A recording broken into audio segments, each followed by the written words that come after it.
What is going on, Dolphins fans? Jacob here, Miami Dolphins Syndicate. I just got done recording the video you guys saw yesterday talking about how I do not believe Mike McDaniel should be fired. I do not believe he is the main man to blame for all the struggles the Dolphins have been going through recently. I'm happy with the offense, with Tua back, 27 points back-to-back weeks, top 10 in points scored over those last 2 weeks since Tua has been back. He's made the offense look different. He's been able to run the ball a lot better, being able to take what the defense is giving you. Mike McDaniel has done that. He's done well. He's not perfect. Certainly still a lot of things he needs to work out. But what Mike McDaniel has done is run a really good offense, and there are struggles from other places on the team, which certainly, as a head coach, it is your responsibility, but it also is another man's responsibility. And that man would be the man that I would fire if I'm the Miami Dolphins when the season has come to an end, is the man that I believe the most blame should be put on, and that is none other than general manager Chris Grier. Doing research for this, I was actually quite surprised to find out that Chris Grier has been the Miami Dolphins GM now for 8 full years. Looking back in 2016, he was hired, and there certainly has been some good, but there's also been a lot of bad. And Chris Grier has been a man that, personally, I have tried to reserve my opinion on, as I wasn't quite sure. I couldn't quite grasp whether he was a good GM or a bad GM. He's made moves like he's gone out and got Tyreek Hill. He had a really good 2021 draft class where you bring in Jalen Phillips, you bring in Jalen Waddle, bring in Javon Holland. You absolutely hit those first 3 picks seemingly out of the park. And then getting Tyreek Hill, adding to this team, making it really electric and making it really fun to watch. A lot of people this time last year were singing the praises of Chris Grier. In spite of that, I still wanted to wait. I still wanted to see how the team unfolded last season, and I wanted to see then how the team unfolded this season. And I'm officially making my claim, officially putting my foot down that I do believe Chris Grier is not a good GM, and it is time for him to go out of the Miami Dolphins. So let's just take a look at what he's done most recently. And let's take a look at the 2024 class of departees from the Miami Dolphins, people that left the team for one reason or another. Pretty much all of them were due to Miami Dolphins not being able to give them the long-term contracts that they wanted at the time. Let's take a look at, for one, somebody that we saw on Sunday Night Football, Mr. Andrew Van Ginkel, somebody that the Miami Dolphins found later on in the draft, somebody that the Miami Dolphins really developed and were able to bring into a very well-used, well-respected, well-liked guy on this Miami Dolphins team last year. He's continued showing his versatility over with the Minnesota Vikings, and I say he's still being currently underpaid with the Minnesota Vikings. Take a look at Christian Wilkins, who certainly, yes, is not on the field. He is injured. But we do know, based off his play with the Miami Dolphins, he would be one of the best players on that Raiders team. He would be one of the shining players on that Raiders roster in terms of all the turmoil and chaos and everything that's going wrong with them over with the Las Vegas Raiders. He would be a bright spot. Looking at a young player who was certainly a developmental piece, that's developmental is a word that we're going to talk about after this, certainly a developmental piece, and didn't quite grasp his position to what he was asked to do, but still had flashes at times and could really be used right now on this team. That is Mr. Brandon Jones over with the Denver Broncos. Brandon Jones, a day 2 pick, was primarily found his best times in a Dolphins uniform when he was blitzing from the safety position, but he has shown a lot more versatility now with the Denver Broncos, and a player that is coming into the prime of his career. Finally getting that opportunity to really hone down a starting spot is something the Miami Dolphins desperately need. There's also guys like Robert Hunt who've gone on to the Carolina Panthers. Carolina Panthers, obviously a really bad team, and I don't believe he's really gotten to show off how good of a player he is, although Chuba Hubbard is having a career year so far, and no coincidence that Robert Hunt was the best, most consistent run blocker on the team with the Miami Dolphins in the last few years. He goes over there. Chuba Hubbard has a career year. Multiple pieces have gone on and either done better, or Christian Wilkins with the Raiders, we know he will do better. Replacements, especially looking on the defensive side of the ball, have not been up to par, and it's such a recipe for failure. Those guys, 25, 26 years old, 27, 28 years old, coming into the prime of their careers, you draft them with decent draft capital, first, second, third round picks, even Andrew Van Ginkel you find later on, but you develop him into a really good player. Those key picks from key players, you develop them to then give them a contract and be the starters for the next 5 years or so. Instead, you let them walk and you bring in guys that are on the tail end of their careers. I'm looking at a Kendall Fuller. I'm looking at a Jordan Poyer, who just had his worst game in a Dolphins uniform and really made a massive play to help the Bills win. Unfortunately, that penalty on third down, which the Dolphins could have got the ball back and potentially gone and kicked the field goal down themselves. Instead, penalty, he has an awful game. Bills end up winning.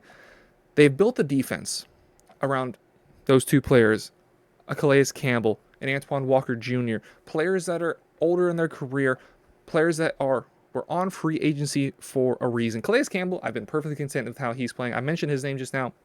Let's exclude him because he's actually played really well, as well as being a leader for this team.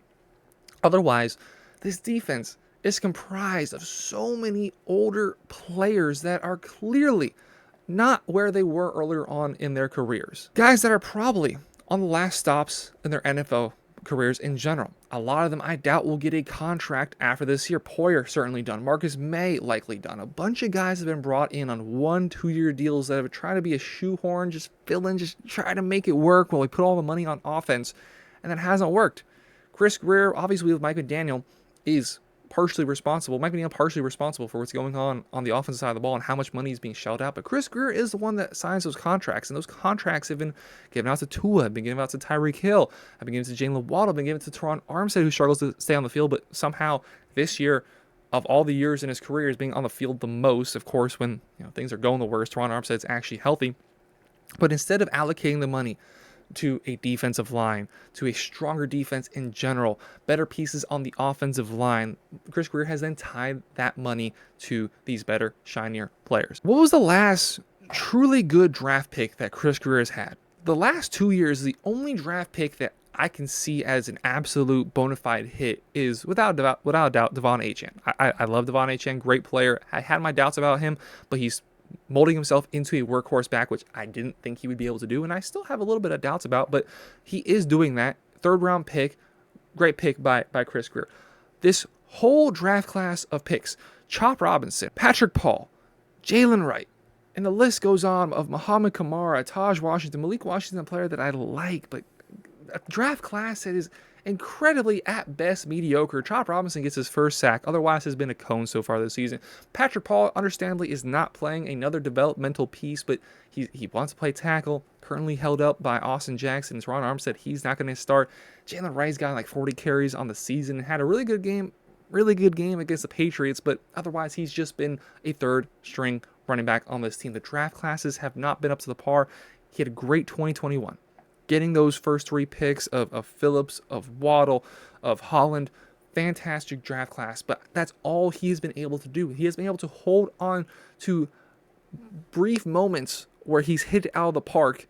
Tyreek Hill, obviously a great player and has been really electric for this team and has been instrumental in the offensive success. But who knows what those picks could have been? Could it have been a Rashee Rice that the Chiefs, I believe, ended up getting with one of those picks anyways? Right now, just in terms of how old they are as well as how good they were, I think 1 for 1, if you just offer me Rashee Rice for Tyreek Hill, I would probably take it. And instead, you gave up an additional 4 or 5 picks on top of that. Nothing wrong with Tyreek Hill as a player, but the value you gave up for him, for that being one of your shining moments as a general manager, to give up all that, and one of the pieces you get right now is more valuable than Tyreek Hill himself and has already won a championship, you seriously got to question what's going on with Chris Grier. Look at that 2020 class we brought in a free agency. I'm talking about the Eric Flowers. I'm talking about the Emmanuel Ogbas. Those guys that was touted to be a really good free agency class with the Miami Dolphins. A tank year. You draft Tua. You have 3 first-round picks, and you supplement the team with those free agency acquisitions. And outside of Emmanuel Ogba, the entire team, the entire class of free agents the Miami Dolphins brought in, by the time the next season rolled around, almost all of them were gone, either traded or cut. Looking at Jordan Howard, there's players that the Dolphins have brought in free agency that just continues to not work. Is Chris Grier the worst GM in football? No, he's not the worst GM in football, but that's not the bar we're setting for ourselves. The Kansas City Chiefs continue to find these day 2, day 3 picks, like a Rashee Rice, like a L'Jarius Sneed, guys that are later on the draft that they can find via their scouting department, and then have the coaching staff and people present to be able to develop those players into real starters for the team.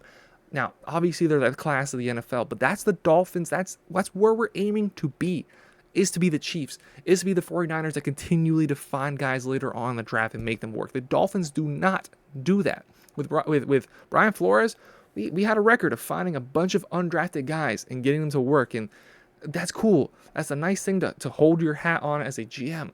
But the draft picks aren't working. The free agent pickups aren't working. This team currently is not working. And the man who has designed it all, man who is behind it, is Chris Grier. He's gotten 8 years as a Dolphins general manager. I think his time should be up this time next year. Hopefully a new GM for the Miami Dolphins. Let me know your thoughts on Chris Grier down below. Let me know your thoughts on how poor he's drafted, how poor he's brought in free agents, how poor he's dealt with Miami Dolphins free agents. Let me know your thoughts about him down below. Is he the man to blame for the Miami Dolphins struggles?